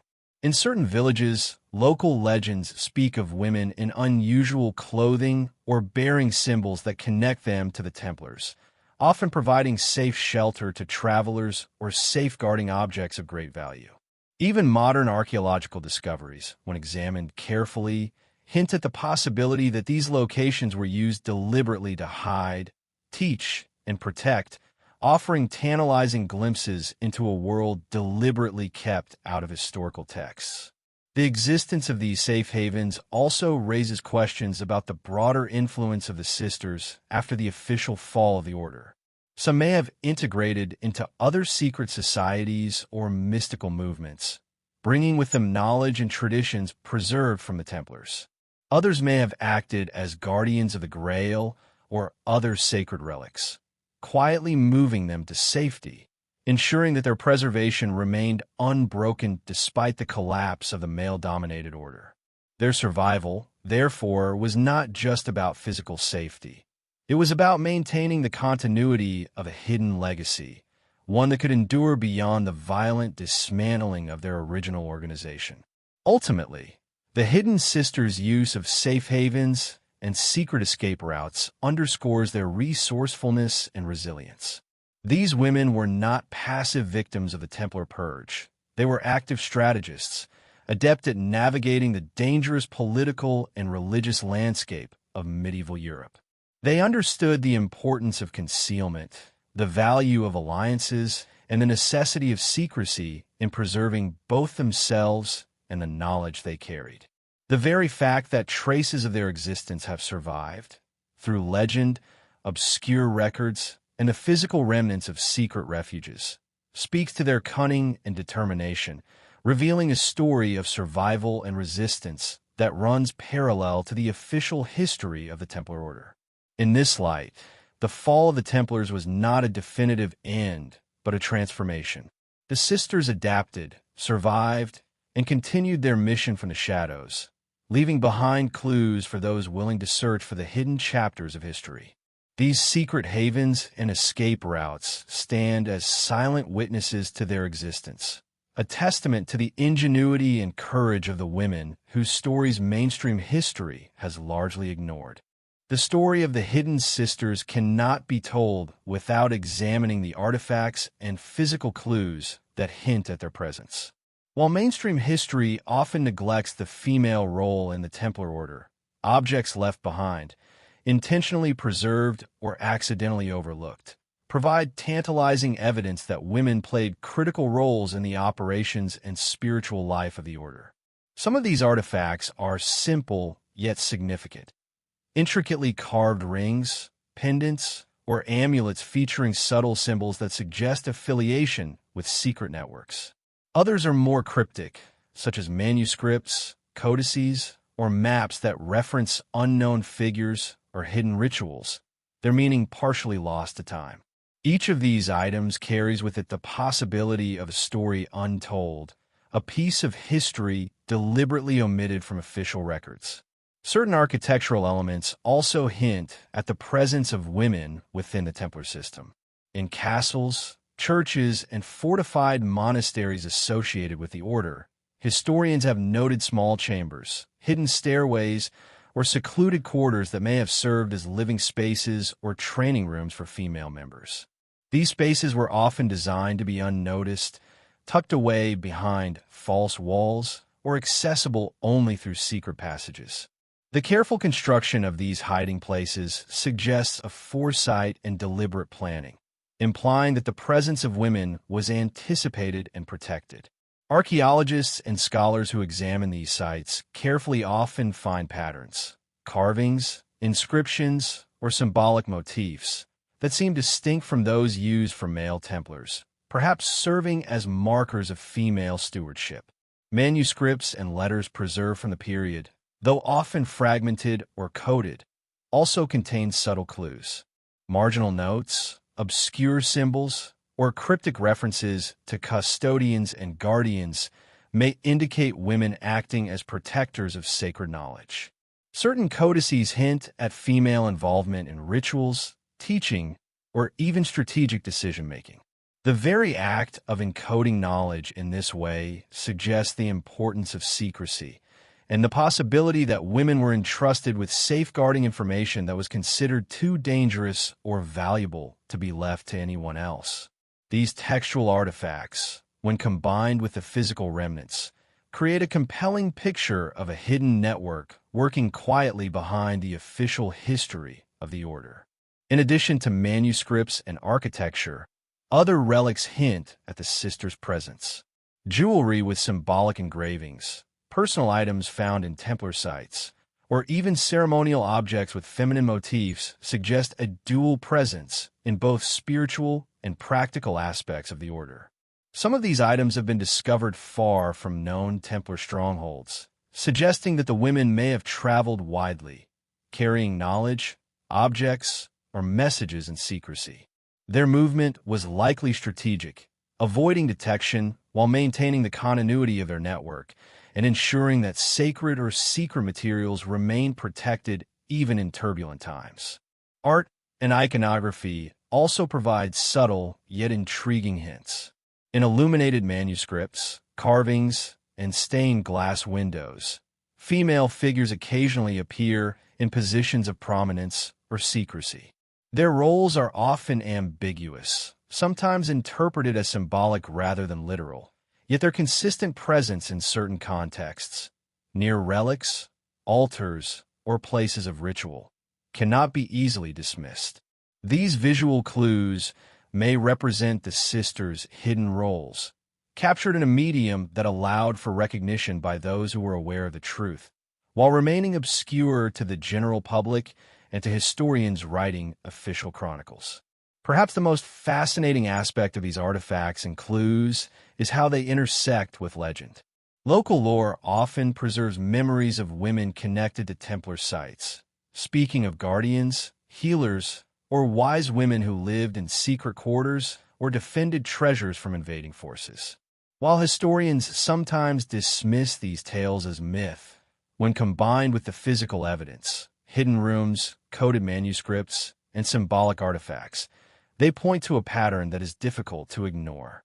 The evidence suggests that women were not peripheral figures but integral to the survival, secrecy, and sacred mission of the order. Even in modern times, ongoing discoveries continue to support this idea. Archaeological digs, analysis of obscure symbols, and reinterpretation of long-neglected manuscripts have uncovered traces of female involvement previously dismissed as coincidence or ornamentation. These findings compel historians and enthusiasts alike to reconsider the narrative of the Templars, recognizing that the Order's history was more complex, more nuanced, and more inclusive than previously believed. The Hidden Sisters may have left no grand monuments to their presence, but through artifacts, architectural designs, and encoded knowledge, they have left a subtle, enduring legacy, one that continues to challenge our understanding of history and invites deeper exploration. Ultimately, these artifacts and clues serve as a bridge between legend and reality, providing tangible evidence that the sisters were active participants in the Templar Order. Each ring, chamber, manuscript, or symbol is a fragment of a larger story, a story of courage, secrecy, and devotion that has been almost entirely erased from public memory. By studying these remnants carefully, we begin to uncover the world of the Hidden Sisters, a world where women wielded influence, protected sacred knowledge, and left a quiet but undeniable imprint on one of history's most enigmatic orders. 2.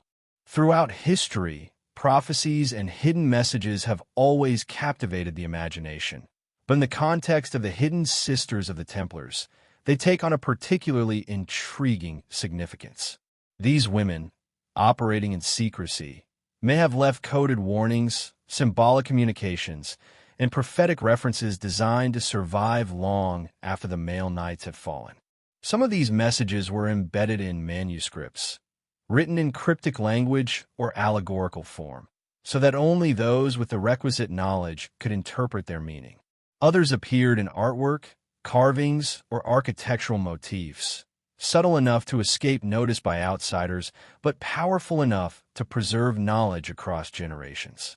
This deliberate encoding suggests a sophisticated understanding not only of secrecy, but of foresight, a belief that their mission could outlast persecution, perhaps even centuries. Medieval prophecies often contained layers of meaning, blending spiritual visions with political commentary. Within this context, it is plausible that the Hidden Sisters used prophecy as a tool to guide, warn, or inspire.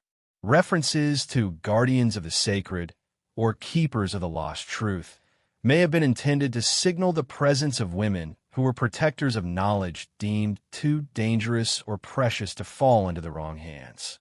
These messages were subtle, designed to be interpreted by those who had been trained in the Order's secrets, while remaining opaque to external authorities. In many cases, the symbolic language of prophecy may have provided a way for women to leave guidance for future generations, effectively passing on wisdom and strategy without exposing themselves to risk. Some of the most compelling examples are found in obscure manuscripts, marginal notes, or coded letters that survived the Templar Purge. These often refer to hidden treasures, secret passages, or mysterious individuals, with language that could be interpreted in multiple ways. Historians and cryptographers who study these texts have noted recurring symbols, keys, chalices, hidden stairways, and celestial markers that may point to the activities of the sisters. In some cases, these symbols appear alongside references to female guardians, suggesting that women were not merely peripheral observers, but active participants in safeguarding sacred relics, documents, or sites. The use of prophecy and coded language created a dual layer of protection: the physical knowledge of the sisters and the intellectual knowledge encoded for future generations. Hidden messages also extend to architecture and sacred spaces. Certain cathedrals, monasteries, and Templar strongholds feature carvings, frescoes, or geometric patterns that are believed by some researchers to encode instructions, warnings, or historical records. While mainstream historians often dismiss these as decorative, alternative interpretations suggest that they functioned as a type of secret communication, preserving knowledge in a form that could survive even the destruction of written records. For example, symbols carved near doorways or staircases may indicate concealed chambers, while patterns in stained glass or floor mosaics could point to significant locations or relay information about Templar activities. These subtle clues, designed to be interpreted only by those trained to see them, reflect an extraordinary level of intelligence and foresight. The sisters' potential use of prophecy and coded messages also speaks to their role as custodians of both spiritual and practical knowledge. They may have been responsible for interpreting visions, aligning their actions with sacred guidance, or anticipating threats to the Order's survival. Their ability to weave practical intelligence, mystical insight, and strategic foresight together demonstrates a depth of skill that challenges traditional narratives of medieval gender roles. By leaving behind encrypted messages and prophetic references, the sisters ensured that even if the male knights were captured, tortured, or executed, the Order's sacred mission could endure, carried forward in ways that authorities could not destroy. In addition, some prophecies attributed to the era contain ambiguous references to women who guide from the shadows, or keepers of the secret flame. While these texts are often dismissed as mystical or allegorical, within the context of Hidden Sisters, they may point to actual individuals or networks operating in secrecy. By studying these texts alongside artifacts, manuscripts, and surviving Templar sites, a coherent pattern begins to emerge, one that places women at the center of a long-hidden narrative, shaping history from the margins and leaving encrypted wisdom for future seekers. The existence of these prophecies and coded messages also adds a layer of tension and intrigue. Unlike physical artifacts, which can be studied and cataloged, these warnings and symbolic communications require interpretation, imagination, and insight. They invite modern historians, researchers, and enthusiasts to actively engage with the past, piecing together clues left intentionally by the sisters.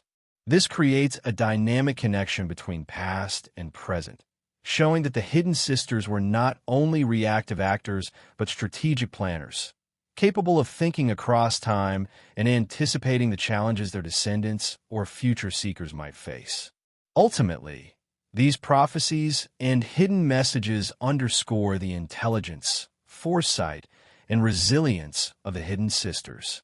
They suggest that the women were not only surviving the collapse of the Templar Order, but actively shaping its legacy, preserving sacred knowledge, and leaving a roadmap for those who came after.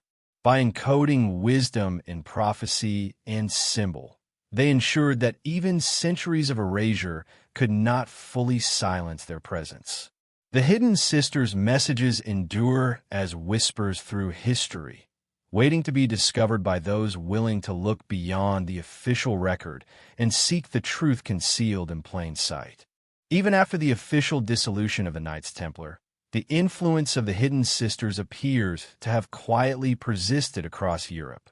While the male knights were persecuted, imprisoned, or executed, the women may have continued to operate in secrecy, maintaining networks, preserving sacred knowledge, and guiding the remnants of the order in subtle but powerful ways.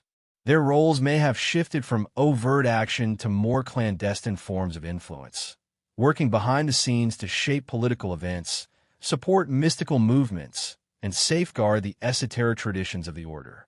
The sisters' survival, adaptability, and intelligence allowed them to transcend the violent dismantling of their organization and ensure that the Templar legacy lived on in forms less visible to mainstream history.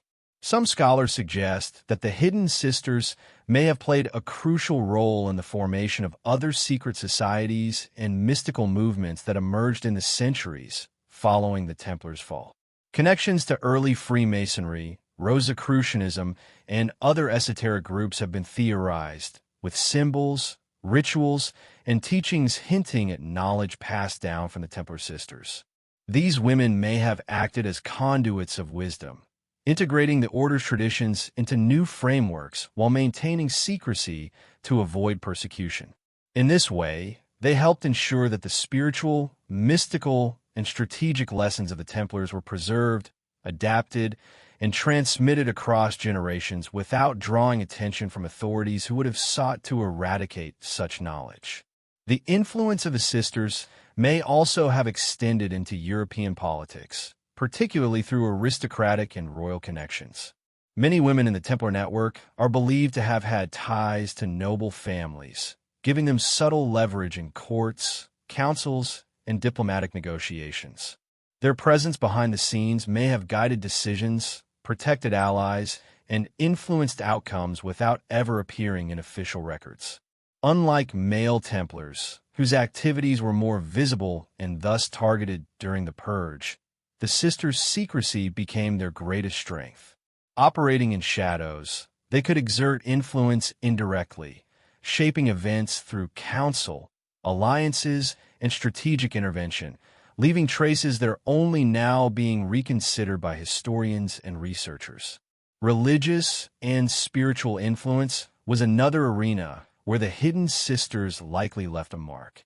They may have continued to oversee or participate in rituals, the protection of relics, and the preservation of sacred texts. Their role as custodians of knowledge, especially mystical or esoteric knowledge, allowed them to guide spiritual movements subtly, ensuring continuity even as political and military structures crumbled. Certain convents, monasteries, and sacred sites may have acted as repositories for these traditions, with the sisters serving as mentors, teachers, or protectors of wisdom. These activities, though hidden, helped maintain a continuity of knowledge that might otherwise have been lost entirely in the chaos following the Templar suppression.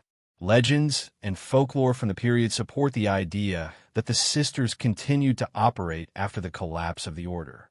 Stories of women guarding treasures, providing safe passage to pilgrims, or acting as advisors in noble courts may not be merely allegorical. They could reflect real, practical roles played by these hidden figures. Even scattered records, such as letters, coded manuscripts, or marginal annotations, point to networks of women carrying forward the Templar mission under new guises. Their ability to adapt to changing circumstances, remain invisible to authority, and influence events without recognition illustrates both resilience and strategic genius. The Hidden Sisters may also have played a role in shaping early modern European esoteric traditions, influencing occult societies, mystical philosophies, and secret knowledge preserved in coded texts and ritual practices. By transmitting knowledge carefully and selectively, they ensured that the wisdom of the Templar Order survived, even as its male-led institutions were dismantled. These women acted as guardians of a legacy, maintaining continuity between the medieval Templars and later generations of secret societies, allowing their teachings to endure quietly and securely. Ultimately, the influence of the Hidden Sisters beyond the Crusades demonstrates their enduring power, intelligence, and strategic vision. While the male knights are celebrated in history for their battles and wealth, the sisters ensured that the order's knowledge, mystical traditions, and secret networks were preserved and passed down, shaping European esoteric history in ways that remain largely unrecognized. Their work in the shadows, though invisible to most historians, helped maintain the Templar legacy long after the visible order was destroyed, proving that their presence was not a footnote, but a hidden force shaping history itself. The survival and influence of the Hidden Sisters highlight a profound truth. History often records only what authorities deemed important, omitting the contributions of those who worked quietly, strategically, and effectively behind the scenes. By tracing their influence across politics, religion, and secret societies, we begin to see a fuller, richer, and more complex picture of the Templars, one in which women were not passive observers, but active guardians, strategists, and custodians of knowledge whose impact resonates even centuries later. In the centuries following the dissolution of the Templar Order, traces of the Hidden Sisters have begun to emerge through modern discoveries, offering tantalizing glimpses of a story that was deliberately concealed for generations. Archaeologists, historians, and cryptographers are uncovering fragments of evidence that point to the existence of women who played crucial roles in the order. Women who trained in secret, safeguarded sacred knowledge, and acted as guardians of both relics and wisdom. While much of this evidence is indirect, when considered collectively, it paints a compelling picture of a parallel history, one in which female members were not only present but influential, shaping events and preserving legacies long after the official narrative claimed the order had vanished. One significant avenue of discovery has been through newly unearthed manuscripts and documents. Scholars examining previously neglected marginalia, coded letters, and obscure chronicles have begun to identify patterns that suggest deliberate concealment of women's contributions. Names are often omitted, roles understated, or references oblique. Yet when interpreted in context, these fragments reveal a network of women working in tandem with their male counterparts. Some manuscripts describe guardians of sacred objects or secret teachers without specifying gender. But contextual clues, titles, symbols, and locations strongly indicate that women were entrusted with these responsibilities. The painstaking work of piecing together these sources reveals a continuity of female involvement that had been largely erased from mainstream historical accounts. Archaeological discoveries have also provided physical evidence that supports these theories. Hidden chambers, secret stairways, and secluded quarters discovered in former Templar strongholds suggest the deliberate creation of spaces for women to live, train, and operate discreetly. These locations, often overlooked in earlier excavations, contain artifacts such as jewelry, ceremonial objects, or inscriptions that differ from the standard male-centric Templar iconography. In some cases, these findings hint at training grounds, meeting spaces, or safe havens, reinforcing the idea that the sisters were integrated into the order in ways that were both practical and symbolic.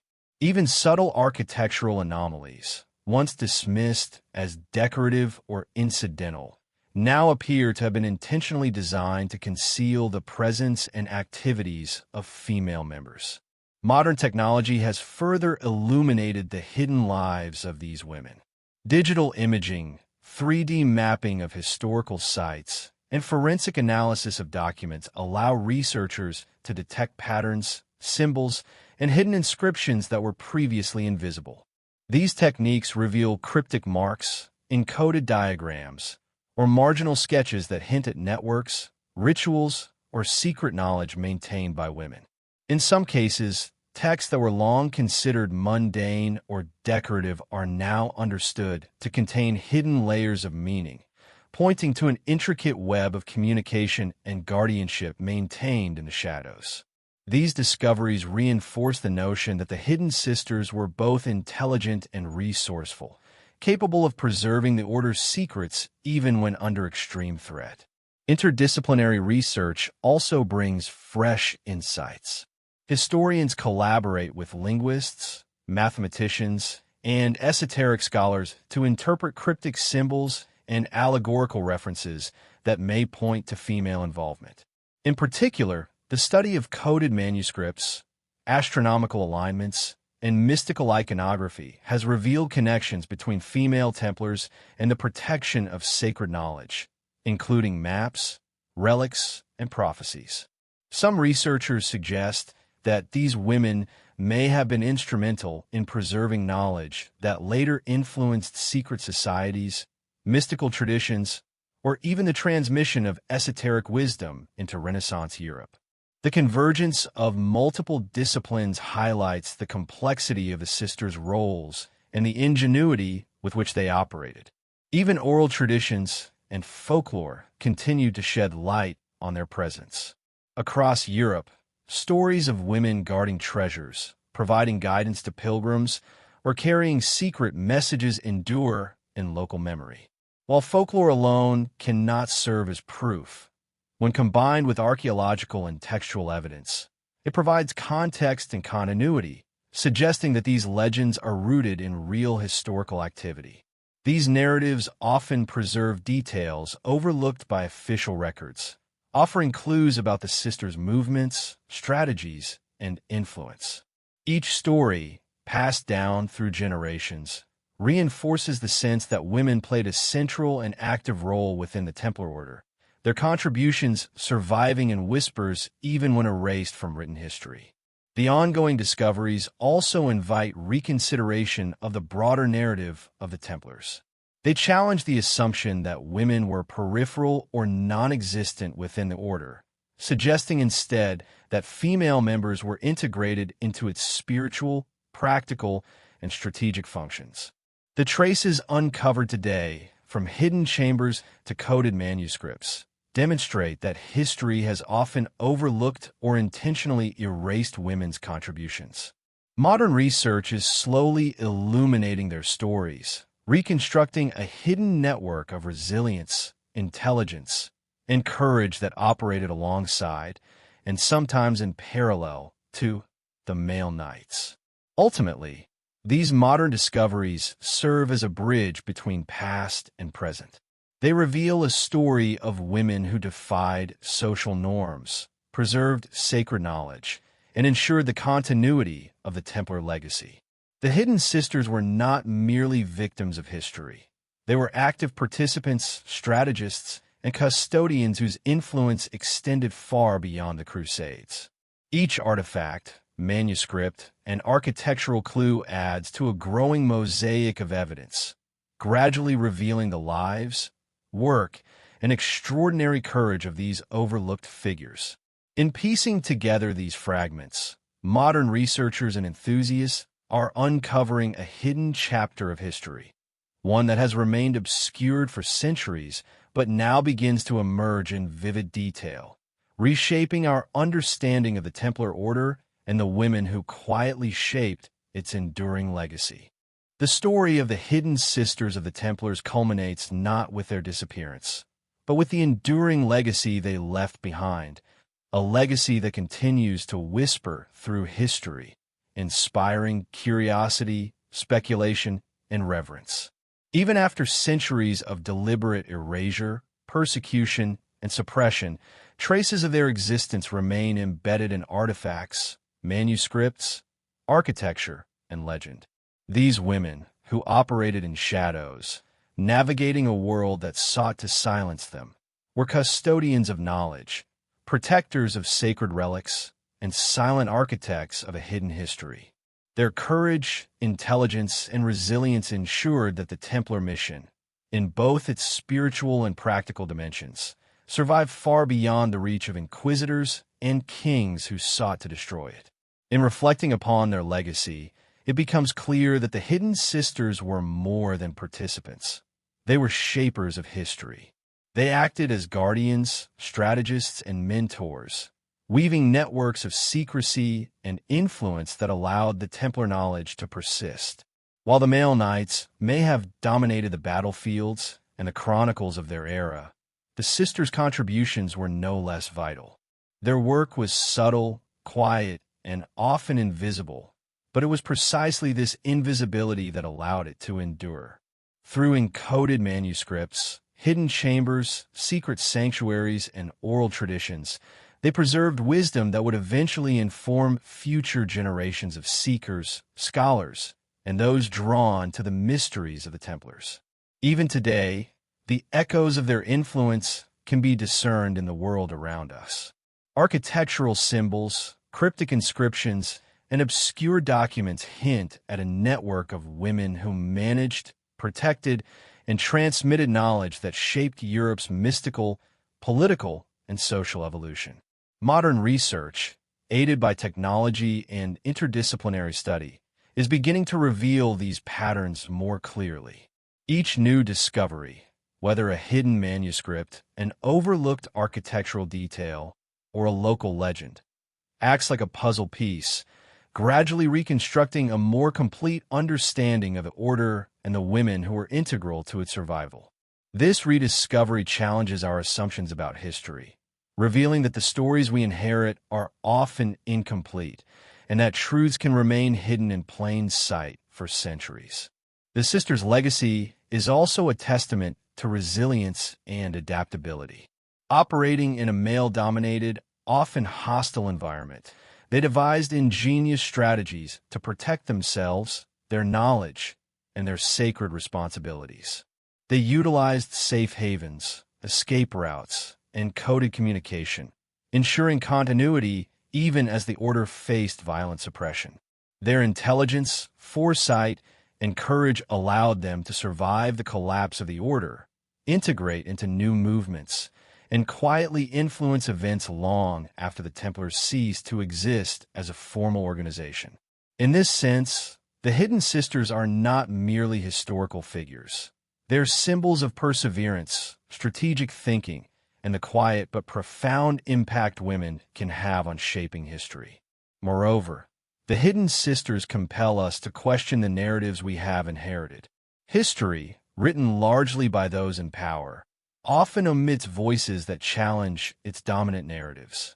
By piecing together evidence of the sisters' existence, from manuscripts to artifacts, architecture to folklore, we gain a richer, more nuanced understanding of the past. Their story illustrates that the gaps in history are not empty spaces. They are invitations to investigate, to think critically, and to recognize the hidden forces that have shaped the world in ways often overlooked or deliberately suppressed. In studying these women, we confront the realization that the Templars' history, like all history, is layered, complex, and often only partially visible to those who accept the surface narrative. Finally, the Hidden Sisters story leaves us with a lingering sense of wonder and possibility. They operated at the margins of recorded history, yet their influence was profound. They remind us that courage, wisdom, and dedication can leave traces even when power structures attempt to erase them.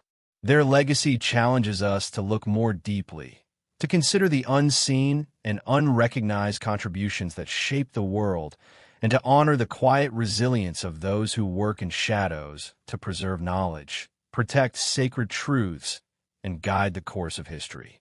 In acknowledging the hidden sisters of the Templars, we not only recover a long-suppressed chapter of the past, but we also reconnect with the timeless human capacity for courage, ingenuity, and the pursuit of enduring truth. In conclusion, the Hidden Sisters of the Templars were far more than peripheral figures or mythic ideas. They were warriors, guardians, strategists, and custodians of knowledge whose presence was deliberately obscured, but whose influence resonates across centuries. Their story is a powerful reminder that history is never fully complete, and that the pursuit of truth often requires looking beyond the surface, reading between the lines, and listening to the whispers of the past. The legacy of these women endures not only in the artifacts and texts they left behind, but also in the enduring inspiration they provide to those willing to seek the hidden truths that lie just beneath the surface of history. Their courage, intelligence, and unwavering commitment to the preservation of sacred knowledge ensure that the Hidden Sisters remain eternal participants in the ongoing story of the Templars, challenging us to see history in a new and more profound light. Even centuries after the dramatic fall of the Templar Order, the Hidden Sisters remain an enigma, their presence quietly threading through history, folklore, and modern fascination. Unlike the male knights, whose deeds, battles, and wealth were meticulously recorded, the women of the order were deliberately obscured, erased from chronicles, and written out of official narratives. Yet, evidence, both tangible and intangible, persists, whispering hints of their influence and survival. The artifacts they safeguarded, the coded messages they left behind, and the sanctuaries they created continue to intrigue historians, archaeologists, and amateur sleuths alike, suggesting that their story is far from finished. The Hidden Sisters, once silenced by persecution and societal norms, have emerged in modern times as symbols of resilience, intelligence, and the enduring power of secrecy. In the modern world, traces of the sisters' influence are found in surprising places. Secretive societies, mystical traditions, and esoteric movements, some dating back centuries, may carry the imprint of these women's knowledge. Scholars of Freemasonry, Rosicrucianism, and other clandestine orders have noted symbols, rituals, and coded teachings that appear to reflect Templar methods of knowledge preservation and covert communication. Knowledge that could have been passed down through networks the sisters maintained after the order's collapse. The very structure of these societies, hidden hierarchies, cryptic instruction, and emphasis on guardianship of wisdom, echoes the strategies the sisters likely employed to protect sacred truths in medieval Europe. Their influence, though invisible to the casual observer, can still be traced in these living traditions, suggesting that the legacy of the Hidden Sisters is far more enduring than previously imagined. Archaeology and modern technology have further illuminated the Hidden Sister story. Sites once assumed to be simple Templar fortresses are being re-examined with a new lens, revealing architectural anomalies that hint at secret chambers, concealed staircases, and secluded quarters that could have housed female members. Inscriptions, carvings, and artifacts overlooked for centuries are being reconsidered as evidence of women's presence and influence. Jewelry, ceremonial objects, and cryptic manuscripts hint at both daily life and spiritual responsibilities carried out by women who were entrusted with the order's most sacred duties. Digital imaging, 3D mapping, and forensic analysis of ancient texts are now uncovering hidden layers, symbols, and encoded messages that reveal intelligence, foresight, and careful planning. Hallmarks of the sisters' enduring strategy for survival and secrecy. Oral traditions and folklore continue to illuminate aspects of the sisters' hidden influence. Across Europe, stories persist of mysterious women who guarded treasures, assisted pilgrims, or guided local communities in times of turmoil. While skeptics dismiss these tales as legend, when examined alongside manuscripts and architectural evidence, they suggest a coherent narrative of women acting as protectors, mentors, and custodians.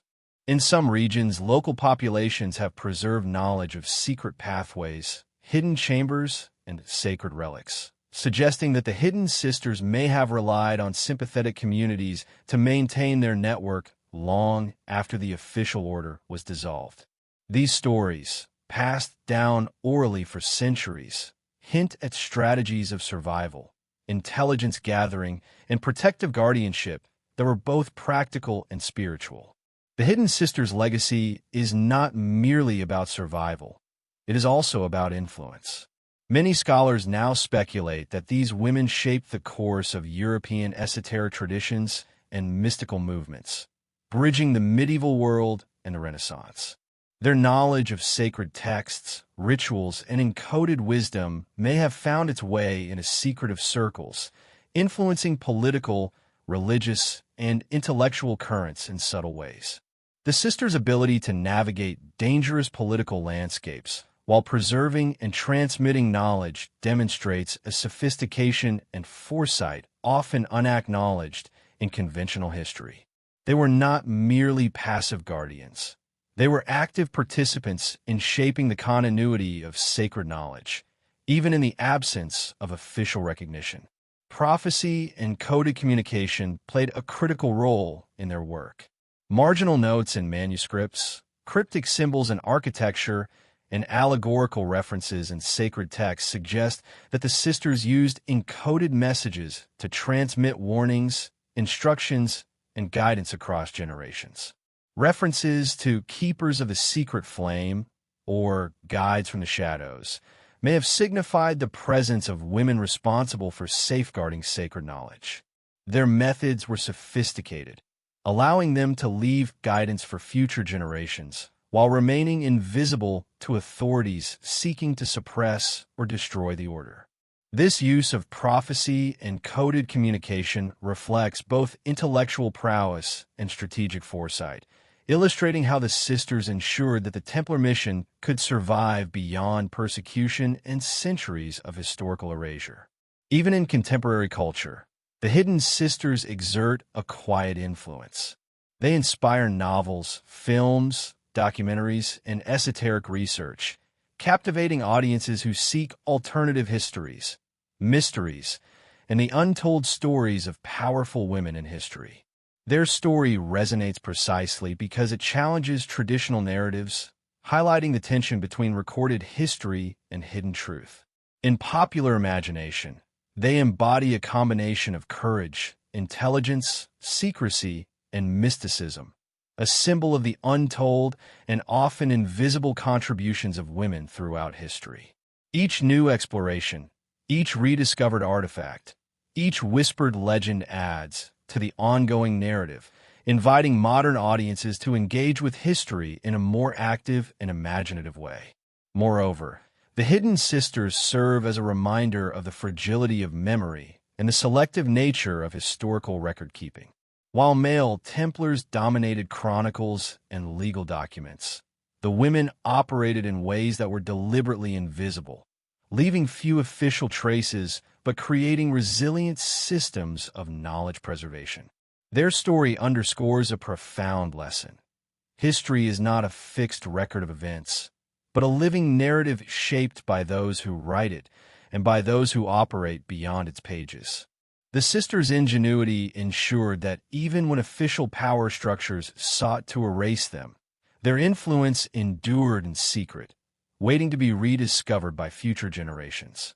Modern scholars, cryptographers, and archaeologists continue to investigate these hidden networks, tracing clues that might reveal more about the sisters' strategies, locations, and influence.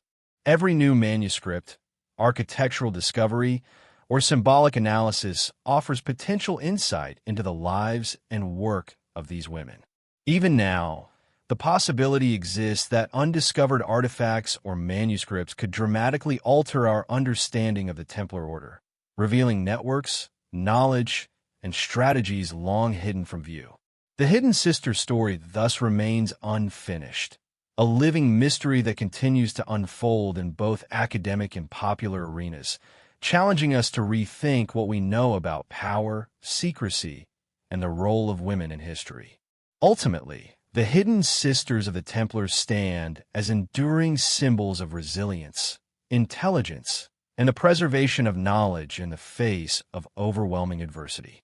They remind us that history is never complete and that the most profound stories are often the ones whispered in shadows. Their courage, foresight, and dedication ensured that the Templar legacy survived, not only in surviving manuscripts and artifacts, but also in traditions, teachings, and mysteries that continue to captivate the human imagination. They were architects of survival, guardians of wisdom, and silent influencers of history, whose work continues to resonate across centuries. In conclusion, the Hidden Sisters invite us to look deeper, question established narratives, and recognize the unseen forces that shape history. Their story challenges us to see beyond surface-level accounts, to embrace curiosity, and to honor those whose contributions were deliberately obscured. They leave behind a world rich with mystery, coded knowledge, and the tantalizing possibility that history is far more complex than it seems. Even today, the sisters' influence persists in discoveries, in research, and in imagination, proving that the guardians of history are not always the ones recorded in chronicles, but those whose courage, wisdom, and vision endure in silence. In the shadows of time, they remain eternal, guiding those who seek hidden truths, inspiring generations to uncover what was once lost, and reminding us that some secrets are too powerful to be forgotten.